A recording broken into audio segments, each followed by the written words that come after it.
Pero antes de hablar de la actitud defensiva, nos preguntamos si una preocupación excesiva puede pasarnos factura y provocar una molestia física o incluso una enfermedad. ¿Influye nuestro estado emocional en nuestra salud física?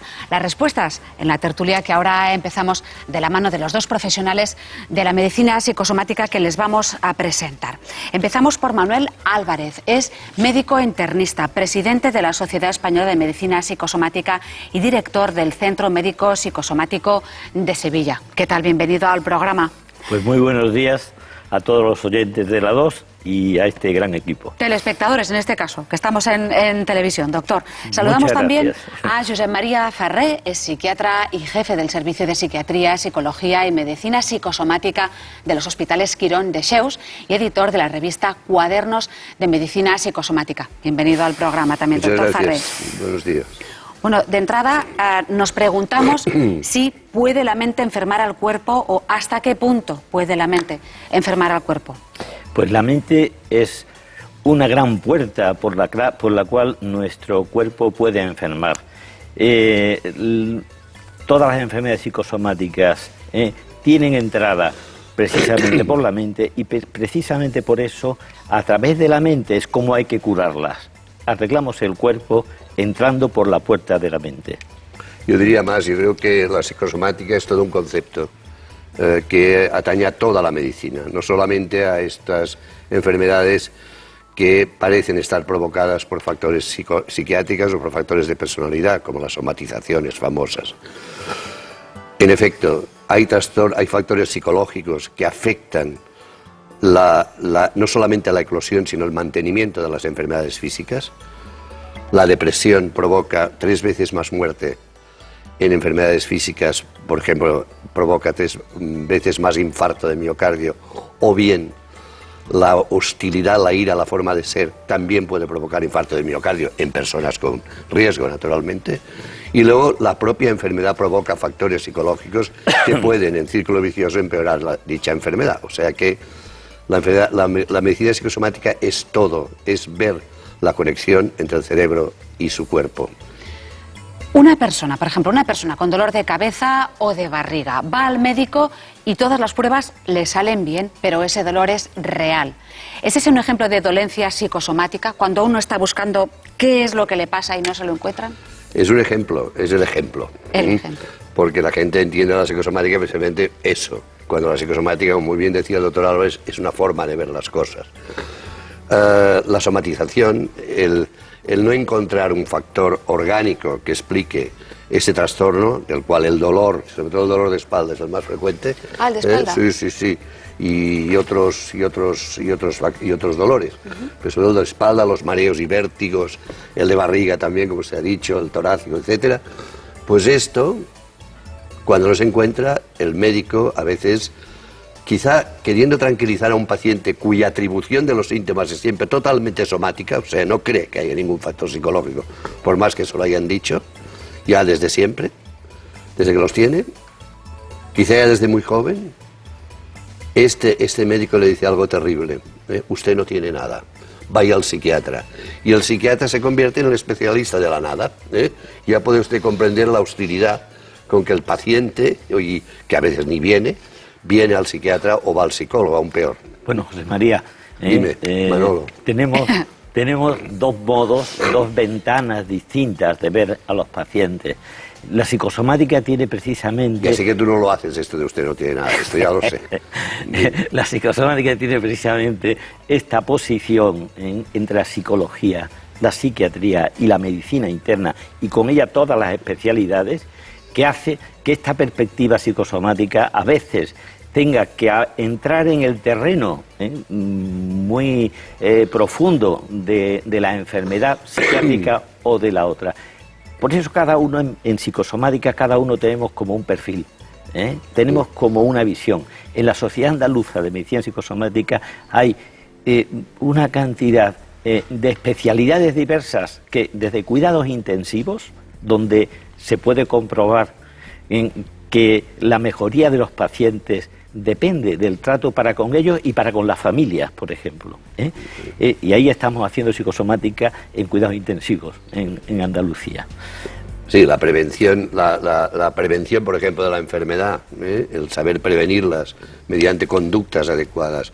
Es curioso que haya tardado tanto la medicina en aceptar que la conducta de los sujetos y su forma de ser tendrá que ver con la enfermedad. Empezando por la propia clase médica, también hay que decirlo. Sí, bueno, pero nosotros ahora estamos al otro lado de la mesa. No, empezando por la propia clase médica, estoy de acuerdo. Bien, un caso muy concretito. Muy breve, que vamos a ver un reportaje, doctor Álvarez. Vale. Carlos, 12 años, provincia de Cádiz, dolor de barriga con todo un peregrinaje por médicos de todas las especialidades. Bueno, pues basta descubrir que ahí hay una actitud de aferramiento al dolor para evitar el compromiso, que el chaval dijo una frase que me dejó de esas que satisfacen. Dice: mamá, pasando por la calle Asunción todos los días para hacer radiografías, TAC, etcétera, y mira dónde estaba la solución, en que yo supiera encontrar mi posición en la familia y en el pueblo. Claro, porque la iatrogenia es una de las cosas que empeoran estas enfermedades. La iatrogenia, o sea, pruebas y más pruebas. Estos pacientes se convierten en unos doctor Chopins, no paran de ver el médicos. Médico como tóxico.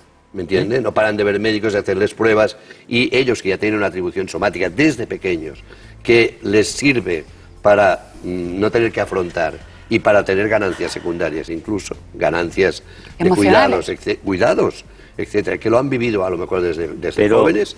Eso hay que decirlo con amor. Empeoran con los cuidados médicos. Y si no se recibe. A por el reportaje. Como les decía, el exceso de trabajo, las preocupaciones, el estrés, ya ven que a cualquier edad pueden provocar una ansiedad excesiva que no es nada buena ni para la mente ni para el cuerpo. Saber torearla es una habilidad que conviene ejercitar. La ansiedad es la respuesta adaptativa del ser humano para superar los desafíos grandes o pequeños de la vida. En la prehistoria, por ejemplo, servía para evitar ser devorado por las fieras. La ansiedad no es mala de por sí. El problema es sufrirla en exceso y ahogarse en un vaso de agua. José Carlos Baeza es doctor en psicología y coordinador de la Clínica de la Ansiedad, con sedes en Barcelona y Madrid. Le preguntamos por qué se ha especializado en ansiedad y si hay mucha gente que la padece. Yo hice el doctorado sobre afrontamiento contraproducente en trastornos de ansiedad, es decir, cosas que hacen las personas que tienen problemas de ansiedad, que las hacen con la intención de mejorarse, pero que sin embargo lo que hacen es empeorar. Y como estudié esto más en profundidad, pues ya después profesionalmente me he encarrilado dentro de ese ámbito, ¿no? Se calcula que el 20% de la población, es decir, 1 de cada 5 personas, padece o padecerá a lo largo de su vida algún problema de ansiedad con la importancia suficiente como para tener que consultar, ¿no? Eso es un porcentaje muy alto y por este motivo son muy importantes todas las estrategias de prevención. El doctor Baeza nos explica que para prevenir los problemas de ansiedad es bueno tomarse un respiro. A sus pacientes y a todo el mundo les recomienda ejercitarse en la respiración abdominal. 3 veces al día, 3 minutos cada vez. Estamos hablando de la respiración que se suele producir cuando dormimos, que es una respiración que se hace con el diafragma. Tú, si te fijas en algunos perros o algunos niños que están corriendo por aquí, si viésemos, ahora están respirando torácicamente, lo que sube y baja es el pecho. Si los viésemos durmiendo, lo que sube y baja es el abdomen. Están respirando mediante el movimiento del diafragma. Esta técnica se utiliza para corregir la sobreactivación fisiológica que produce la ansiedad. De todas las formas, es una técnica que por sí sola es insuficiente para el abordaje de la ansiedad y para su prevención. Tiene más interés utilizarlo preventivamente que no solo para la corrección, y se tiene que utilizar con otros procedimientos preventivos como ejercicio físico moderado, técnicas para regular un poco los pensamientos, tener una hora, digamos, de preocuparse en lugar de contestar a las preocupaciones cada vez que nos vienen a la cabeza, desarrollar habilidades asertivas, disponer apoyos sociales y afectivos. José Carlos, si en la prehistoria la ansiedad servía para escaparnos de las fieras, ¿Qué fieras nos acechan hoy en día? Bueno, para los humanos, más allá de sobrevivir, hay otros asuntos que son de vital importancia, temas, ¿no?, económicos, relacionales, de pareja, profesionales, de conocimiento, y si se ven amenazados o problematizados, estrés, darán lugar a problemas de ansiedad. En cierto modo, en relación con las enfermedades de tipo psicosomático, el problema está en que en nuestro organismo se activan unas estructuras fisiológicas y unos cambios fisiológicos que están pensados para problemas cortos, puntuales, inmediatos y que se resolvían de manera motora. Y los problemas que nosotros tenemos en la actualidad ni son cortos, ni son inmediatos, ni se resuelven mediante acciones motoras. Y esto genera una serie de conflictos, digamos, o autoconflictos en el organismo, que es lo que da lugar a las alteraciones psicosomáticas. Baeza es coautor del libro Higiene y prevención de la ansiedad y autor de Ir de mal en peor, ansiedad, afrontamiento contraproducente. La foto de este libro, la portada, es muy significativa de la ansiedad. Sí, es una imagen que representa el pánico, ¿no? En la mitología griega había un dios que se llamaba Pan y que se dedicaba a asustar por sorpresa con grandes gritos a los caminantes, y de ahí viene la palabra pánico. Por otro lado, esta imagen expresa la necesidad de sacar la tensión, la rabia, el agobio.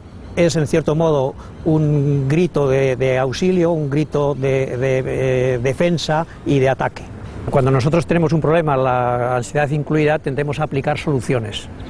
Algunas de las soluciones que aplicamos están bien intencionadas, pero son contraproducentes, es decir, nos sale el tiro por la culata. Algunas personas, como tienen síntomas como ahogo, falta de aire, tienden a hiperventilar, eso agravará el problema. Otras, como se sienten más inseguras, aumentan determinadas estrategias de control, que lo que van a hacer es precisamente aumentar más la seguridad. Y muchos pacientes se encuentran atrapados en situaciones paradójicas, a veces citamos alguna, ¿no?, como aquella máxima de para su seguridad permanezcan asustados, o personas que se asustan de los propios síntomas. Entonces la ansiedad va creciendo constantemente. Entonces, en los tratamientos es necesario identificar y desarticular las soluciones que son malas y perpetúan el problema, y por el contrario hay que instaurar aquellas que son adecuadas o convenientes. ¿Y cuáles son esas?, le preguntamos. Normalmente los tratamientos que se aplican tienen varias fases. Una primera fase va encaminada a tratar de reducir los síntomas, con técnicas de desactivación, con técnicas para perder el miedo a los propios síntomas. Después hay otra parte de intervenciones que están relacionadas con la regulación del pensamiento, ¿no?, las anticipaciones, cálculo de riesgos, atención selectiva a las amenazas. Y otras técnicas tienen que ver con ir exponiéndose a las situaciones temidas. Por otro lado, hay que desarrollar habilidades de afrontamiento de aquello que nos está desbordando o que está suponiendo un problema. Y finalmente hay que aplicar procedimientos de prevención de recaídas. La ansiedad excesiva es el caldo de cultivo de las enfermedades psicosomáticas, otro buen motivo para tener la raya y no ahogarnos en ella. Pues bien, después de esta extensa radiografía de la ansiedad que podríamos ver en el reportaje, me gustaría saber la opinión de los dos médicos que tenemos aquí. A ver, la ansiedad es como una especie de magma enorme que envuelve a todas las enfermedades, ya lo hemos dicho. Es decir, y no solamente a la somatización, que no debe ser confundida como la única... Es la enfermedad psicosomática, diríamos, que marca, diríamos, la palabra psicosomática, pero la psicosomática va mucho más allá. Y en ese sentido, ese reportaje es muy coherente. Ya lo hemos dicho, factores psicológicos que empeoran la enfermedad, la ansiedad, el estrés, que en las propias enfermedades médicas son estresoras y provocan ansiedad y empeoran la enfermedad, etcétera. Y las propias somatizaciones son un ejemplo. La somatización no es nada más que una forma de afrontar el estrés y la ansiedad de la propia somatización, que se hace mal, por cierto. Que se hace mal. Que se hace mal. Doctor Álvarez, bueno, pues, ¿cuál es su opinión? Matizaría este asunto diciendo que los factores estresantes, aquellos factores externos o internos, pero que sacamos del baúl de los recuerdos, tienen una capacidad para hacer enfermar a cualquiera de cualquier cosa. Lo que ocurre es que la vulnerabilidad va a hacer que aquellos que están más predispuestos por lo vivido o por cómo son, pues lo padezcan antes. Ahí va la pregunta. ¿Se puede hablar de un prototipo de personalidad, es decir, que tiende a somatizarlo todo, una persona que tiene molestias físicas sin tener nada físico? Bueno, la personalidad está ahí, es esa vulnerabilidad. Y en los trastornos de personalidad descritos por las clasificaciones en medicina y los rasgos de personalidad que es menos, todos tenemos rasgos anómalos, todos tenemos algunos rasgos que nos hacen más vulnerables, porque los hemos aprendido o porque los hemos mal cultivado.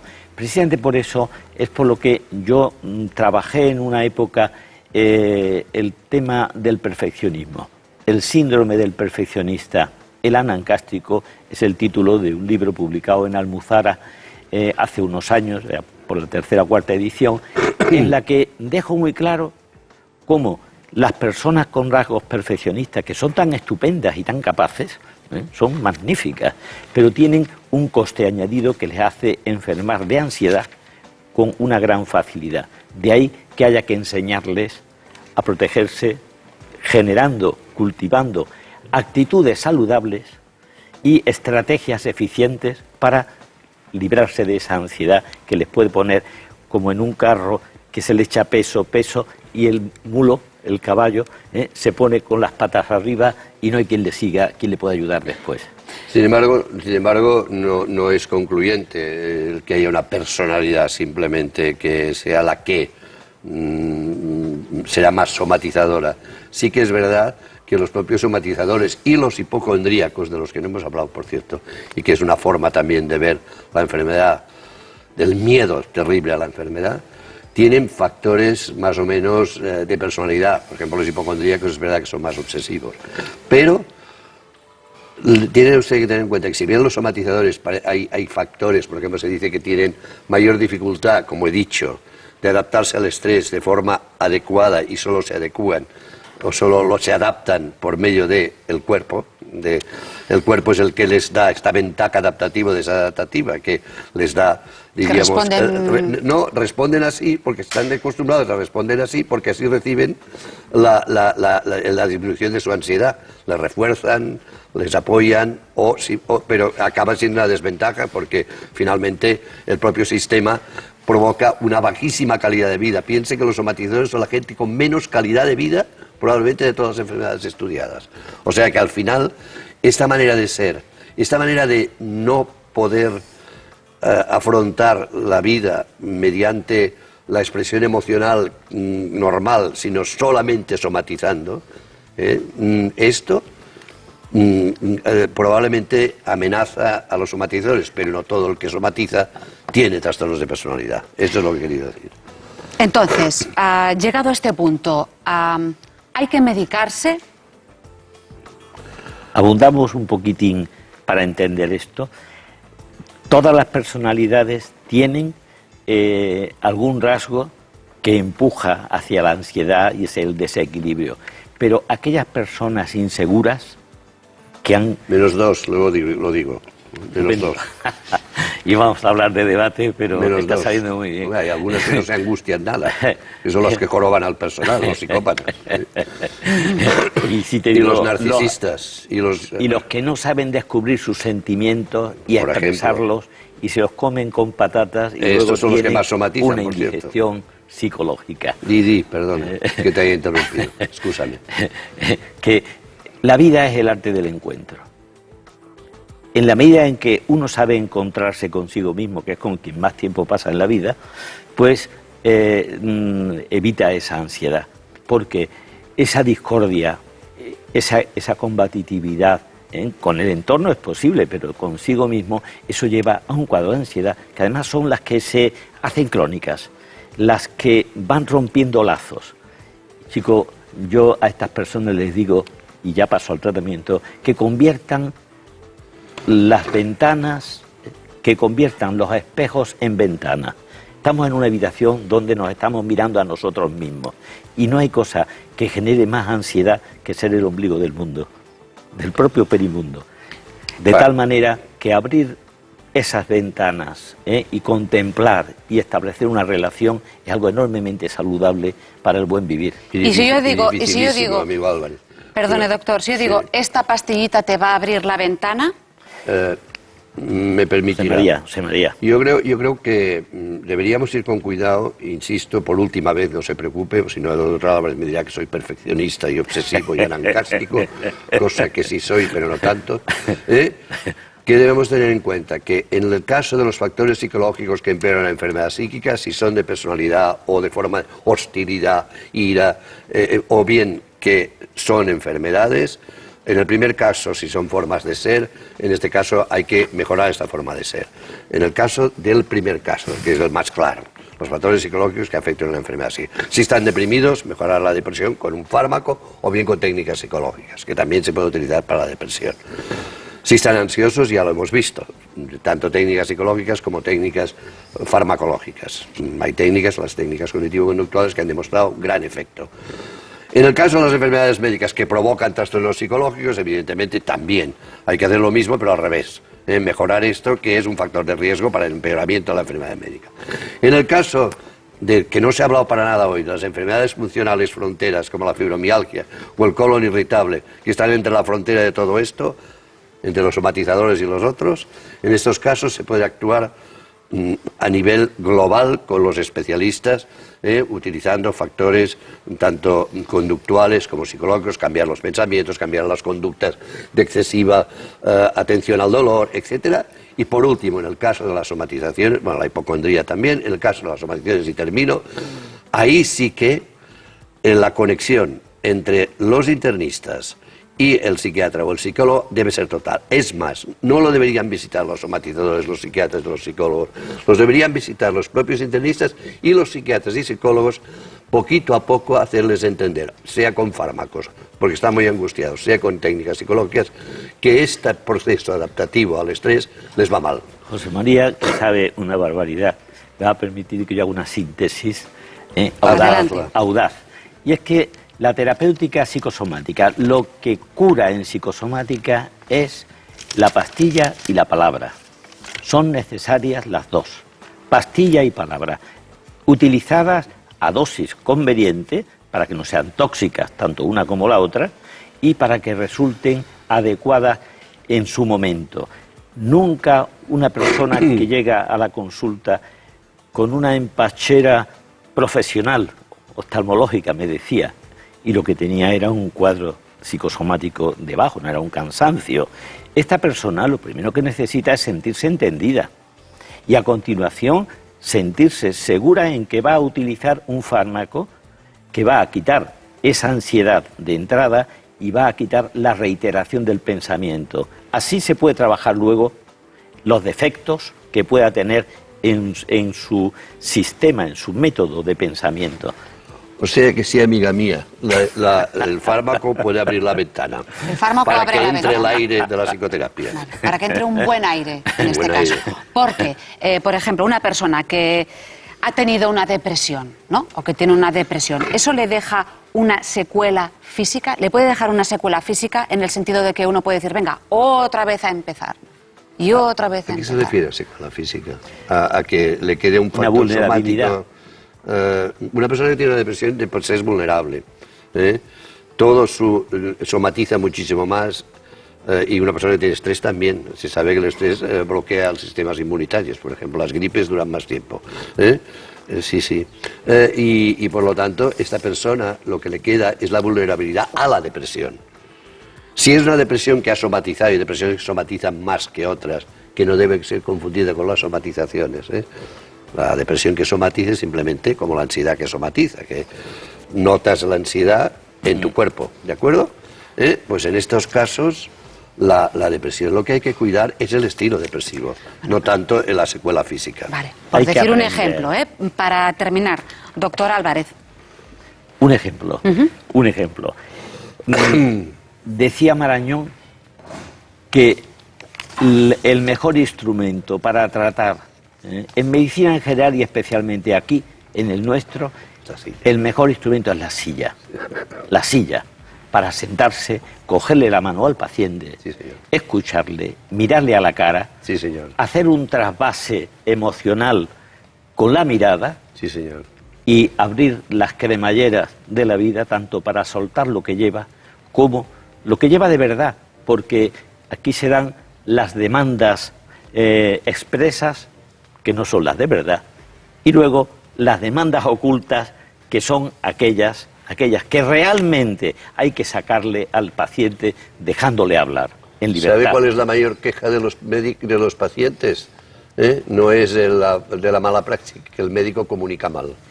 Y que no les mira a los ojos. Bueno, pues, esa es la mayor queja. Pues eso hemos intentado poner sobre la mesa. Le agradecemos muchísimo tanto a Manuel Álvarez como a Josep María Farré que nos hayan dado su opinión y también sus consejos. ¿De acuerdo? Muchísimas gracias a los dos. Gracias a usted. Muchas gracias.